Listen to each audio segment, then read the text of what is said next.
வணக்கம் நட்புகளே. இப்போது தம்பி எங்கே இருக்காருன்னா கேரளாவில் இருக்கார். பையன் ஆண்ட்ரீஸ் ஸ்கூல் லீவ் விட்டாங்க இல்லையா, அதனால் என் கூட வியாபாரத்துக்கு வந்தார். அந்த இடத்துல வெயிலுடைய தாக்கம் அதிகமாக இருந்துச்சு. பக்கத்தில் ஒரு ஏரியா அழகாக இருந்துச்சு, கனால். ஏற்கனவே இதை பற்றி நம்ம ஏற்கனவே போன பதிவில் போட்டிருந்தோம். சூப்பராக இருக்குது. இங்கே இன்னும் நிறையா உங்களுக்கு காட்டுறேன், சரியா? இவ்வளோ தண்ணி வசதி படைச்ச இந்த இடத்துல தேங்காய் பாருங்கள், காய்க்கவே இல்லை. சும்மா குறும்பல் காய்ச்சிட்டு கீழே விழுந்துருது. இந்த இடம் பார்க்குறதுக்கு ரொம்ப சூப்பராக இருக்குது. வாவ்! இது வந்துட்டு பார்த்திங்கன்னா ரப்பர் தோட்டம். அதாவது இது கனால் மேலே இருக்குது பாருங்கள்.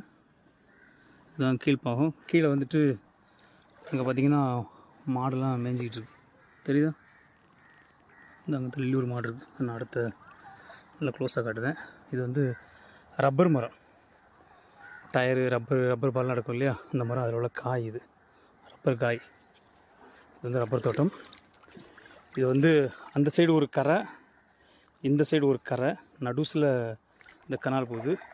கீழே விவசாயம் நடக்குது. பார்க்கறதுக்கு ரொம்ப சூப்பராக இருக்குல்ல, அழகாக இருக்குல்ல.